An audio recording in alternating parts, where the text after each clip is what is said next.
예, 안녕하세요. 복음을 전하는 전도자 눈의 아들입니다. 예, 오늘은 그 시각에 대해서 한번 얘기를 해보고자 합니다. 시각이라는 것은 굉장히 중요하죠. 종교적인 시각이 있고 또 복음의 시각이 있는데요. 이 복음의 시각이라는 것은 영적인 시각을 의미하는 것입니다. 사람들은 특히 작가들의 어떤 시각을 보면은 일반 사람들의 시각과는 좀 다른 부분이 있죠. 모든 사람들에게는 각자 자기만의 그런 시각을 가지고 있습니다. 하나님 떠나서 모든 사람들이 그 개개인마다의 어떤 시각을 가지고 있는데, 우리가 보편적인 시각을 봤을 때는 세상이 전부라는 그런 시각을 가지고 있죠. 사람이 사람을 볼 때에 비슷한 시각을 가지고 있습니다. 그 시각이 한자로 말하면은 인지상정 또는 근선징악, 그런 시각을 가지고 있습니다. 또는 그 해석하는 그 시각에 따라 가지고 또 여러 가지 상황에 달라 보이기도 하는데요. 특히 불교 같은 시각을 놓고 보면은 모든 그 인간의 불행이 내게 있다, 그런 시각을 가지고 있죠. 저 사람이 우리는 문제라고 생각하는 시각을 갖고 있는데, 알고 보면은 내가 잘못된 시각을 가지고 문제와 사물을 바라보기 때문에 내게 고통이 따르게 된다. 이것이 불교에서 깊숙이 들어가 보는 그런 시각이죠. 다시 말해서 내 욕심에 의해서 모든 그 불행이 온다 라는 것을 말하고 있는데요. 영적인 시각은 그것과는 차이가, 엄청난 차이를 가지고 있습니다. 종교는 그 내적인 변화를 많이 가르치고 지도하죠. 내적인 변화라는 것은 생각과 마음의 변화를 의미하는데, 이 복음은 내적인 변화를 말하고 있지 않습니다. 우리의 생각과 마음이 변화되는 것이 목적이 아니라는 얘기죠. 내 생각과 마음과 행실과 행위 또는 행동이 바뀌는 것을 저 사람이 많이 변했구나, 인격이 훌륭하구나라고 생각하겠지만은, 성경에서는 그것을 초등학문, 그 초등학문에 의해서 바뀌어지는 내적인 부분의 변화라고 보는 것이죠. 이것이 전부 육신의 생각입니다. 그래서 예수님께서 요한복음 6장 63절에 살리는 것은 영이니 육은 무익하니라. 그 육이라는 것이 다시 말해서 우리의 생각과 마음, 왜 나는 끊임없이 불안초조 두려움이 올라올까? 이거를 바꾸기 위해서 많은 사람들은 명상을 하기도 하고 노력을 합니다.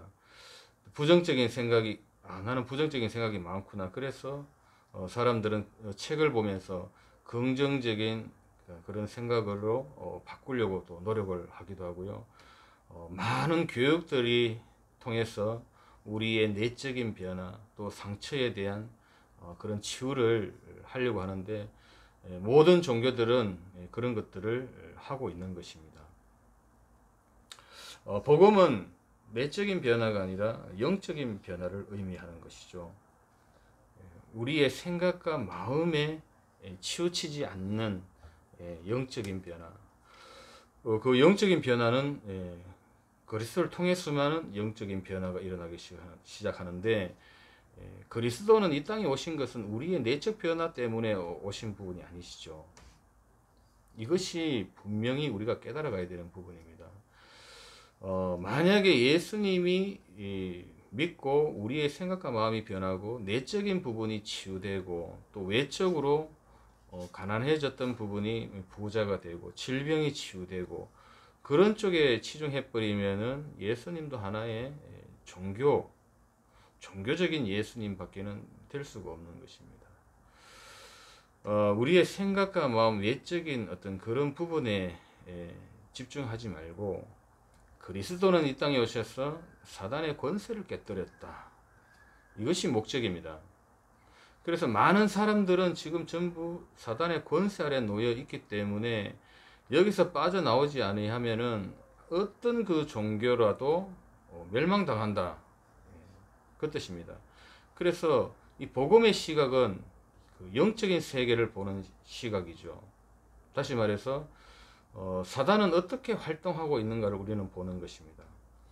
종교적인 생각은 저 사람이 참 나쁜 사람, 못된 사람, 경우가 바르지 않는 사람, 저놈은 참 나쁜 놈이야, 인간 같지가 않아, 이렇게 윤리, 도덕 또는 세상의 기준을 가지고 판단하고 분석하지 않습니까? 그러나 영적인 시각을 딱 놓고 봤을 때는 저 사람이 지금 사단한테 잡혀서 굉장히 지금 고통당하고 있구나, 이걸 볼 줄 알아야 되는 것이죠. 그래서 우리는 율법의 시각을 놓고 보는 것이 아니라 저 사람을 사단의 손에서 건져내야 되겠다, 또는 저 사람이, 하나님께서 저 사람에게 어떤 계획을 가지고 있을까, 이렇게 봐야 되는 것입니다. 그래서 영적인 흐름이라는 것은 다시 말해서 이 사단의 활동 어떻게 진행되어져 가고 있는가, 이거를 문화를 통해서 또는 우상을 통해서 또 사람들이 하는 그 모습을 보면서 사단은 지금 이렇게 활동하고 있구나라는 것을 알게 되는 것이죠. 그래서 우리의 싸움은 혈과 육에 대한 것이 아니요 하늘에 대한 악의 영들의 싸움이라. 사람과 사람과의 그 싸움이 벌어졌다라는 것은 물론 싸울 수 있습니다. 그건 인정하고요. 그러나 중요한 것은 사람과 사람과의 싸움에서 봤을 때는 어떤 것이 오냐면은 지적인 싸움이 되는 것이죠. 잘했냐 잘못했냐를 따지고 보는 것이죠. 근데 우리의 싸움은 악한 영들과의 싸움입니다. 인간하고의 싸움이 아니에요. 우리가 싸우는 그 자체는 이념과의 싸움도 아니고요, 종교와의 싸움도 아닙니다. 악한 영들과의 싸움이죠. 그리스도가 이 땅에 오셔가지고 십자가상에서 사단의 대가리를 완전 진이겨 버리셨습니다. 박살을 내버렸죠. 그리스도가 이 땅에 오신 것은 마귀의 일을 멸하려 하심이니라. 그 목적이 우리의 목적이 되어야 되는 것입니다. 그래서 사람하고 싸웠다. 일단은 우리가 사단한테 넘어가는 사건입니다. 사단이 직접적으로 우리에게 상처를 주진 않거든요. 사람을 통해서 상처를 줍니다. 그래서 사람을 통해서 내가 뭔가 상처를 받았다라는 것은 사단에게 넘어갔다라는 것이죠. 그래서 사단은 우리의 그 욕심, 내 중심, 내 기준을 무너뜨리지 않습니까? 약을 올린단 말이죠. 그때 그래서 사람을 의지하지 말고 기복을 의지하지 말고 또는 치유에 매이지 말라라는 것이죠. 왜냐하면은 내 약점들은 사단은 굉장히 알고 있습니다. 우리의 생각에 한참 위에 가 있는 존재이기 때문에요. 어떤 부분에 열받고 신경질 내고 짜증내고 뭐 틀어지고 상처받고 하는 것을 굉장히 잘 알고 있습니다. 그렇기 때문에 어떤 부분에 내가 잘 걸려 들어간지는 아는 것도 있고 사실 모르는 것도 있는데요. 모르는 것이 이제 문제를 통해 가지고 이제 드러나기 시작하는 것이죠. 내가 이 부분에 잘 걸려 넘어져 가구나. 그 부분에 대해 가지고 이제 알게 되면은 사단의 루트를 이제 보게 되는 것입니다. 사단이 만약에 직접적으로 우리에게 와가지고 뭐 했을 경우에는 안 속지만은 가장 친한 사람들이나 아니면 가장 가까운 사람 또는 부모님들, 부모님의 체질, 기질, 인격을 가지고 공격해 들어오기 시작하는 것이죠. 그래서 제일 많이 일어나는 게 뭐냐면은 부모와 자식 간의 갈등 또는 그 고부 관계, 한번 상처를 받게 되면은 평생 그 한을 맺고 살아가는 것이잖아요. 그게 사단의 전력으로 봐야 되는데 부모님이 내게 상처 줬다고 생각하는 그 순간에 그 상처는 치유되지 않습니다. 말로는 치유됐다고 하지만은 사실 치유되기라는 것은 쉽지 않거든요. 근데 영적으로 봤을 때는 우리 부모님의 체질, 기질, 습관을 이용해서 상처로 준 거거든요. 창세기 3장 사건에 등장한 이 뱀은 사실은 뱀이 문제가 아니에요. 뱀을 통해서 사단은 하와를 넘어뜨린 사건이지 않습니까? 넘어뜨리고 난 다음에 사단은 흔적도 없이 사라져 버립니다. 이 사단은 눈에 보이지 않고 귀신은 눈에 보이지 않기 때문에 전혀 감지 불가능한 것입니다. 근데 이 존재들을 어떻게 알 수 있느냐? 나타나는 증상들을 보면서 사단이 활동하고 있다는 걸 알게 되죠. 특히 이 성경을 딱 보면서 사단의 활동을 우리는 알 수 있는데, 이 사단이 주로 만들어내는 것이 우상입니다. 그래서 우상이 나타나고 사람들이 그 우상에 절을 한다라는 그 행위 하나만 놓고 봐도 사단의 실체를 우리는 알 수가 있는 것입니다. 그래서 우리는 그 부분에 속지 않으셔야 되는 것이죠. 창세기 오늘 6장에 보시면은요, 어떤 내용이 나와 있냐면은, 당시에 땅에 네피림이 있었고 그 후에도 하나님의 아들들이 사람의 딸들을 취하여 자식을 낳았으니 그들이 용사라 고대의 유명한 사람이었더라. 네피림이라는 것은 어떤 얘기냐면은 나팔, 그런 뜻인데요. 하늘에서 떨어졌다. 타락한 이 사탄 귀신의 세력이 전부 사람 속에 다 들어가 있습니다. 하나님의 신이 영이 떠나온 이후로 사람 속에 다 들어가 있는데요. 이거는 엄연한 영적 사실입니다.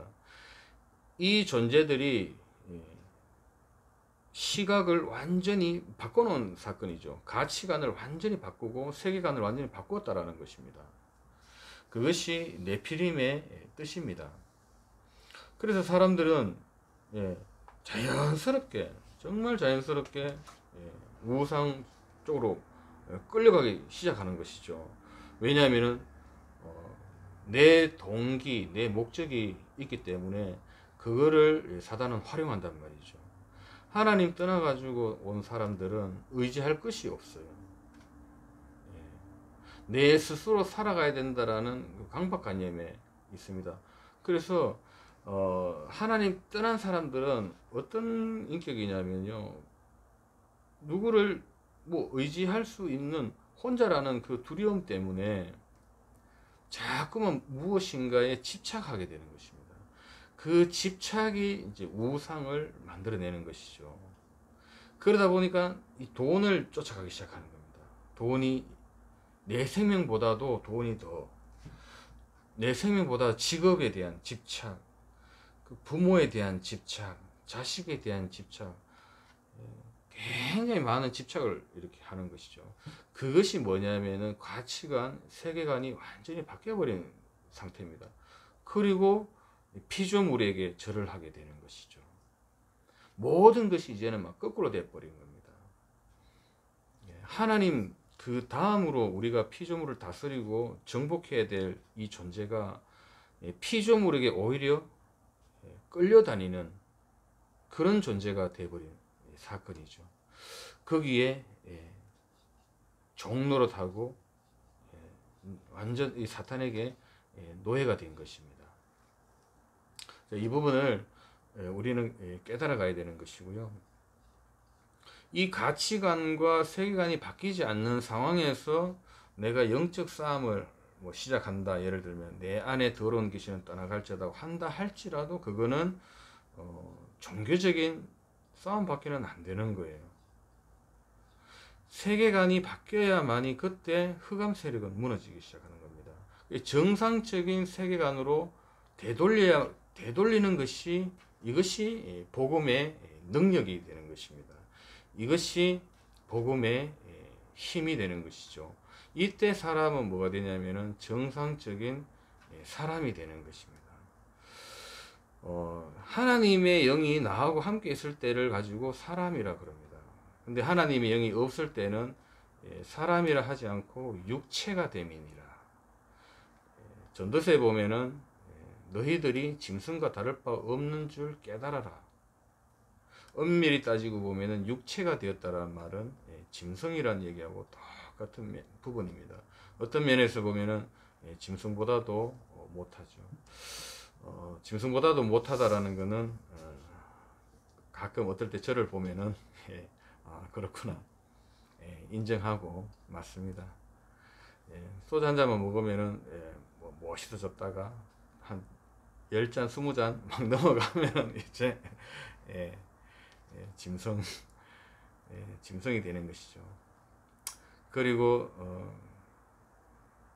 철이 없다. 그렇죠. 사람이 철들면은 죽는다고. 그러나 그런 것보다도 우리가 하나님이 주시는 그 언약, 창세기 3장 15절 언약을 붙잡고 있다. 그러면은 사실은 끝난 것입니다. 우리의 종교적인 그런 어떤 물론 중요하거든요. 우리가 생각과 마음이 변화되고 또 행동이 바뀌고 또 어떤 그런 사람과의 어떤 그런 것이 바뀌는 것은 좋은 것입니다. 당연히 또 그렇게 돼야 되고, 그러나 거기에만 치우치고 거기에 집중하게 되면은 종교와 다를 바가 아무것도 없는 것입니다. 우리는 그 수준이 아니라 복음의 수준은 영의 변화, 영적 상태에 대한 변화입니다. 다시 말해서 복음은 내가 모든 죄, 원죄에서 완전히 해방을 받았다. 내가 사단의 권세에서 완전 해결을 받았으며 지옥 권세에서 완전히 해방을 받았으며 재창조함이 일어난 사건입니다. 이 영적인 변화는 새로운 피조물이 된 것이고요. 우리의 이름이 생명책에 기록되어 있습니다. 그래서 세상에 집착하지 않아도 하나님께서는 우리의 모든 것들을 책임지셨고 우리 미래까지 다 책임진 것입니다. 더 이상 우리가 율법이나 종교, 윤리, 도덕에 매일 필요는 없습니다. 거기에 매여서 살아갈 필요가 없는 것입니다. 제가 이 말을 한다고 방종하거나 뭐 법을 무시하거나 인간관계를 무시하거나 그런 뜻은 절대로 아닙니다.